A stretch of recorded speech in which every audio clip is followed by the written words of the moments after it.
8월 5일 한 매체를 통해 소개된 한국형 항공모함 사업 계획 보도가 온라인을 뜨겁게 달궜다. 정부가 대형 수송함 IAI라는 이름으로 진행하던 사업을 경항공모함 사업으로 계층화하고 조기 도입을 추진하고 있다는 소식 때문이었다. 보도에 따르면 정부는 주변국의 반발을 의식해 대형 수송함으로 불러온 차세대 함정의 함중을 해병대 상륙 기능을 제거한 순수 항공모함으로 확정해 경항공모함이라고 명명하고 F-35B 전투기를 싣는 3만 톤급 항공모함을 2030년까지 도입하는 방안을 추진하고 있다. 이 경항공모함은 건조비 1조 8천억 원으로 추산되는 3만 톤 이상, 4만 톤 미만의 만재 배수량을 가진 선체로 등장할 전망이며 F-35B 전투기 12대와 헬기 8대 등 20대의 함재기를 탑재할 예정인데 전체적인 형상과 재원은 이탈리아의 카보우르급 경항공모함과 유사한 것으로 알려졌다. 항모 도입 사업의 추진력. 정부는 이른 시일 내에 이 항공모함 건조를 시작해 2029년까지 진수시키고 2032년께 실전에 배치한다는 구상을 가진 것으로 전해졌다. 이 사업에는 탐색 개발과 체계 개발, 함 건조에 2조 원 이상, F-35B 전투기 20대와 해상작전 헬기 8대를 도입하는 데 5조 원 등 7조 원 이상의 비용이 소요될 것으로 전망된다. 정부가 항모 도입 사업에 팔을 걷어붙이고 나선 이유는 표면적으로는 북한과 주변국의 위협 양상 변화 때문이다. 북한은 신형 탄도미사일과 대구경 방사포를 개발해 실전에 배치하고 있고 중국과 일본은 항공모함을 2에서 4척씩 도입하며 군사력 증강에 박차를 가하고 있다. 특히 일본의 항공모함 도입에 적극 대처해야 한다는 대통령의 강한 의지가 항모 도입 사업의 강력한 추진력으로 작용한 것으로 알려졌다. 즉, 이 항모는 대일 용도 성격이 짙다는 얘기다. 그렇다면 이 항공모함이 북한과 중국, 일본의 위협에 대응할 수 있을까? 결론부터 말하자면 불가능하다.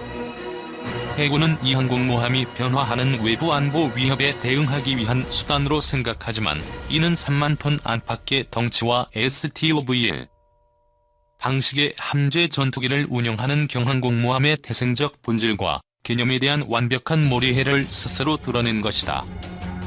일반적으로 알려진 경항공모함의 원조는 1980년 취역한 영국의 인빈시블급 항공모함이지만 이러한 개념의 시작은 1970년대 초 미 해군의 제해함이었다. 제해함이란 제2차 세계대전 당시 대량으로 건조돼 수송선단 호위에 투입되었던 호위항모처럼 일정 수량의 전투기를 싣고 함대 방공과 제한적인 대함 공격 임무를 수행하며 제해권 확보 임무에 투입하는 배를 말한다. 이 개념으로 탄생한 배가 영국의 인빈시블급과 스페인의 프린시페 드 아스트리어스이고 이들이 취역한 뒤 세계 각국이 2차 대전형 구식 항모를 개조해 스키 점프대를 설치하고 해리어 전투기를 얹어 사용하면서 경항공모함이 유행하기 시작한 것이다. 즉 경항모는 애초부터 함대의 제해권 확보를 지원하기 위해 만들어진 물건이고 이를 이용해 마치 정규 항공모함처럼 쓰겠다는 발상은 항공모함에 대해 기초적인 배경 지식도 없다는 것을 스스로 증명하는 무지의 소산이다. 일본 항공모함에 대응할 능력도 없어 한국형 경항공모함의 함재기로 낙점된 F-35B는 F-35의 3가지 계열 기체 가운데 미 해병대용으로 개발된 수직 이착륙기 버전이다. 이 기종은 수직 이착륙을 위해 완전한 재설계를 거쳤기 때문에 공군용 F-35A나 해군용 F-35C와는 구조와 성능, 가격이 완전히 다르다. 미 국방부의 최신 계약 자료를 보면 14차 저율초도 생산분 기준으로 공군용 F-35A는 1대에 7,790만 달러, 해군용 F-35C는 1대에 9,440만 달러다. F-35B는 1억 130만 달러로 가장 비싸다.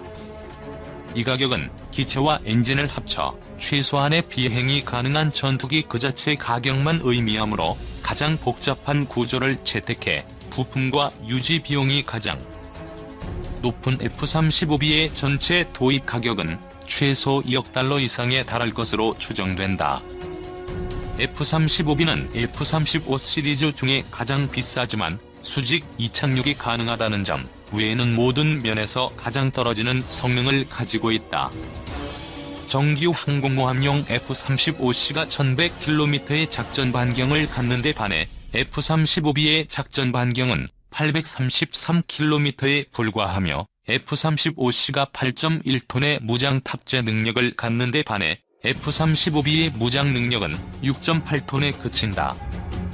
결정적으로 F-35B의 내부 무장창은 에이스형보다 작기 때문에 항공모함 탑재 전투기에게 반드시 필요한 핵심 무장 두 종류를 운용할 수 없다. 바로 벙커버스터 역할을 맡을 2000파운드급 폭탄과 공대함 미사일인 JSM이다. 이 무장을 탑재할 수 없는 F-35B는 북한의 지하화된 시설을 효과적으로 파괴할 수도 주변국의 군함에 대한 공격 임무도 수행할 수 없다. 1000파운드 폭탄 2발을 싣고 북한 영공에 들어가서 폭격을 했다면 전속력으로 도망쳐야 한다. 내장 기관포가 없어 북한 전투기가 따라붙으면 꼼짝없이 당할 수밖에 없기 때문이다.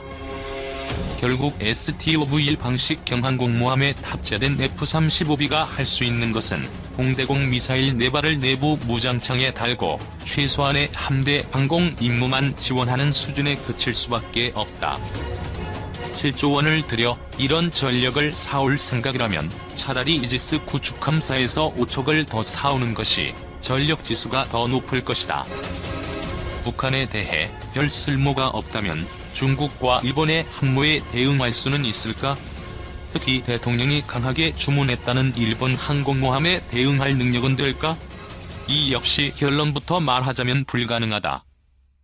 일본은 공식 발표 배수량 27,000톤, 실제 배수량은 40,000톤급에 육박할 것으로 추정되는 이즈모급 헬기 항모를 지난 6월부터 JMU 조선소에서 항공모함으로 개조하기 시작했다.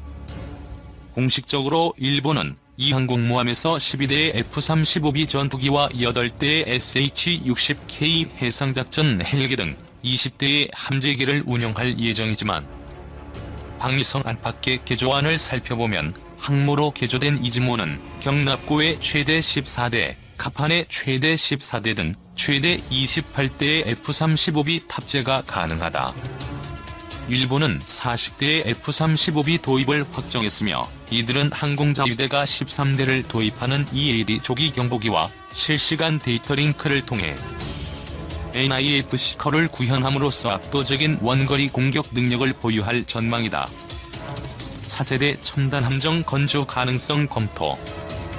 한국형 항모가 독도에서 일본 해상자위대와 붙는 2030년대 중반의 상황을 가정해보자. 일본은 EAD 조기 경보기와 PLA 해상 초계기를 이용해 한국형 항공모함 탑재 F-35B 전투기의 초계 반경 밖에서부터 한국 항모전단을 탐지, 추적할 수 있다. 일본 항모에서 발진한 F-35B는 자신의 레이더를 켤 필요도 없이 EAD와 수상 전투함에서 전송한 한국 F-35B 위치를 확인해 200km 밖에서 미티어 공대공 미사일을 대량으로 쏟아 붓고 이탈할 것이다. 한국 전투기들이 우왕좌왕하는 동안 일본의 또 다른 항모에서 발진한 F-35B들은 외부 파일런에 JSM 미사일을 주렁주렁 달고 와서 한국 해군 항모전단에 대량의 스텔스 미사일 공격을 퍼부을 것이고 싸움은 30분이면 끝날 것이다.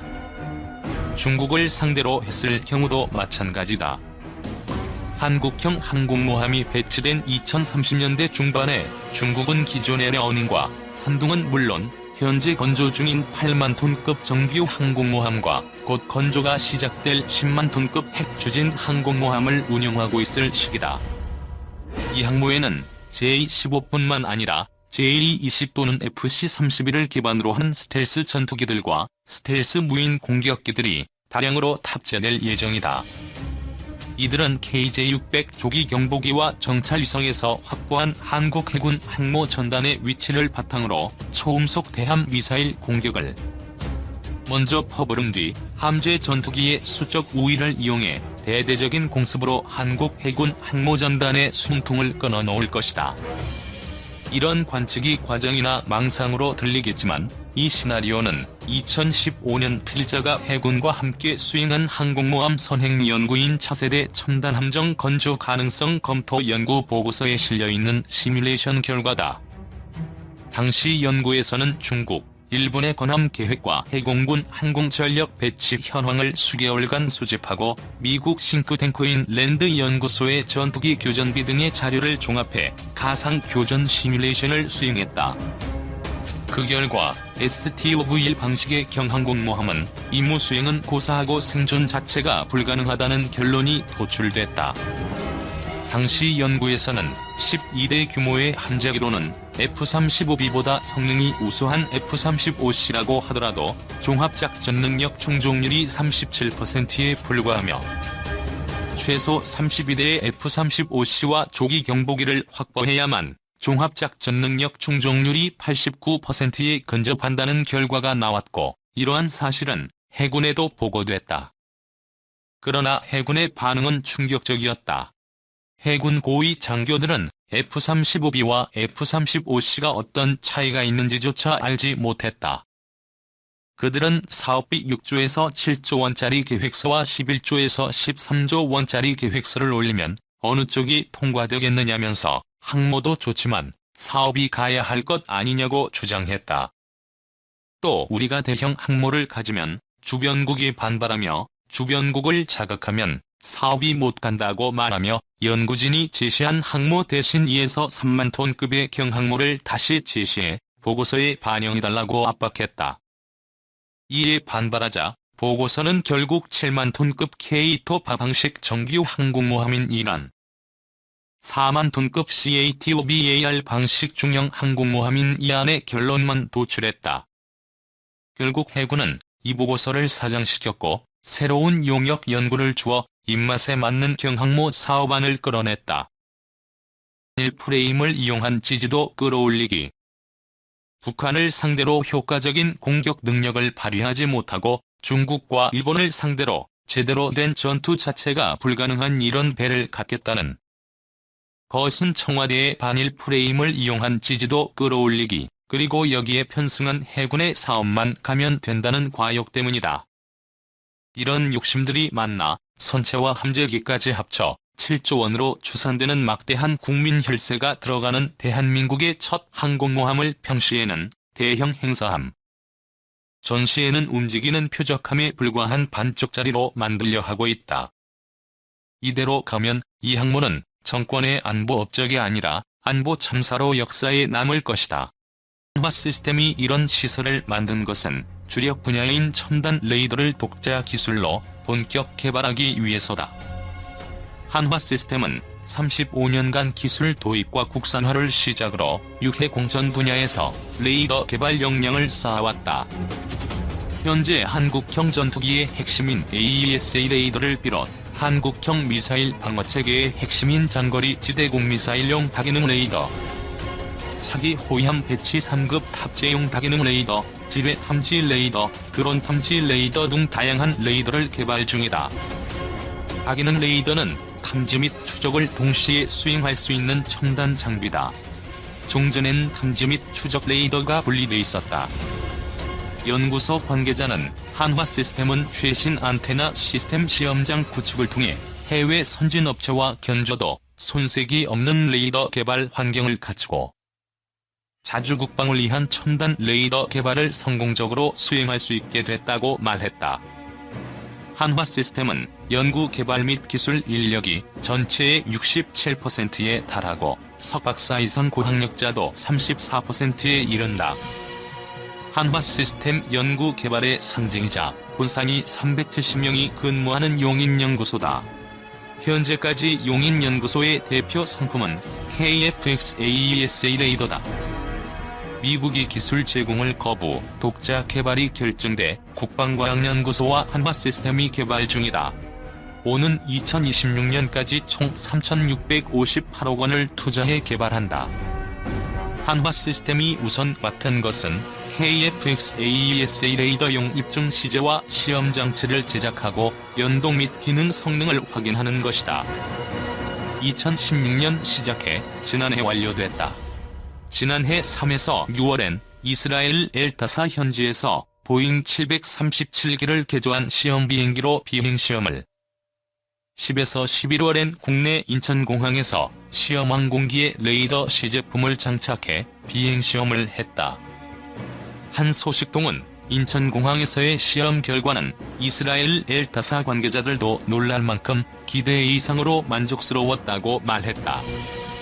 방위사업청과 국방과학연구소는 시험 결과의 고무대 내용 공개도 검토했지만 이스라엘 측이 비밀로 분류해 공개할 수 없었다고 한다. KF-XAESA 레이더의 특징은 적 항공기는 물론 지상, 해상의 이동 표적까지 탐지, 추적할 수 있다는 점이다. 특히 지형을 따라 낮게 비행할 수 있는 지형 회피, 추적 능력도 갖출 예정이다. 이에 따라 그동안 전투기 외부에 장착됐던 항법 보드를 따로 달 필요가 없게 된다. KF-XAESA 탐지거리 200km 이상? KF-XAESA 레이더의 핵심 부품은 모듈이라 불리는 물건이다. 수 센티미터 크기의 잠자리 혼눈처럼 생겼는데 레이더 시제품에는 모두 1088개가 들어간다. AESA 레이더는 모듈을 원형판에 박아놓은 형태다. 모듈 하나가 레이더파를 보내 각각 표적을 탐지, 종전 기계식 레이더보다 다수의 표적을 먼 거리에서 탐지할 수 있다. 모듈 숫자가 많을수록 탐지거리 등 탐지 능력이 뛰어나다. 우리 공군도 도입 중인 F-35 스텔스기는 1200여 개의 모듈을 세계 최강 전투기로 꼽히는 F-22는 약 2000개의 모듈을 갖고 있다.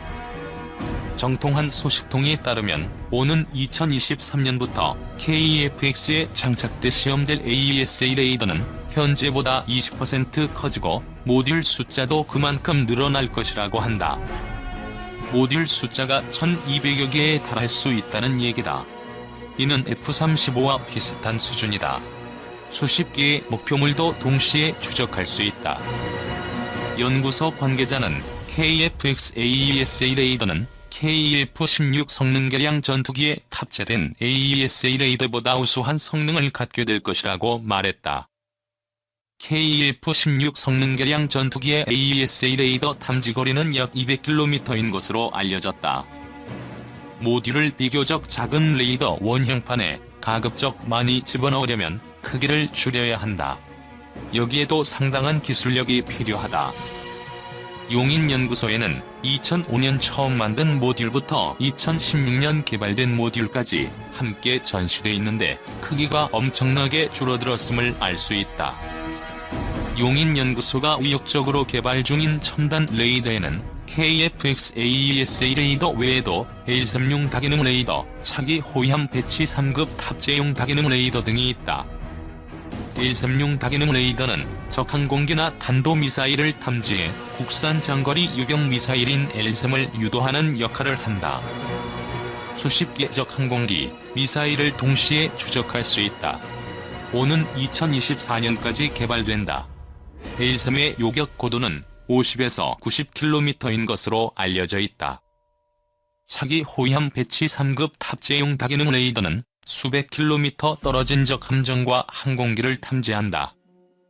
지상 목표물도 탐지할 수 있고 전자전도 수행한다. 2024년까지 개발이 완료될 예정이다. 연구소 관계자는 신형 레이더들은 완전 디지털 레이더로 개발 중인데 국내 최초 사례가 될 수 있을 것이라고 전했다. 이밖에 지뢰 탐지 레이더와 머신 러닝 기반 표적 탐지 추적 레이더, 메타 표면 구조물, 드론 탐지 레이더도 눈길을 끄는 존재다. 지뢰 탐지 레이더는 금속 쥐대는 물론 골치 아픈 존재인 플라스틱 대인 쥐대까지 탐지할 수 있다. 머신 러닝 기반 표적 탐지 추적 레이더는 국내에서 처음으로 인공지능을 활용해 탐지거리 등을 늘린 것이다. 드론 탐지 레이더는 0.01제곱미터 크기의 소형 드론을 2km 이내에서 탐지한다. 메타 표면 구조물은 전자파 특성을 변환시켜 스텔스 성능을 강화한 것이다. 차기 호위함과 차기 구축함의 다기능 레이더 구조물 표면에 활용될 전망이다. 용인연구소는 중국, 러시아 등 주변국의 스텔스기도 잡을 수 있는 스텔스 탐지 레이더 개발에도 상당 수준 진척을 이룬 것으로 알려졌다.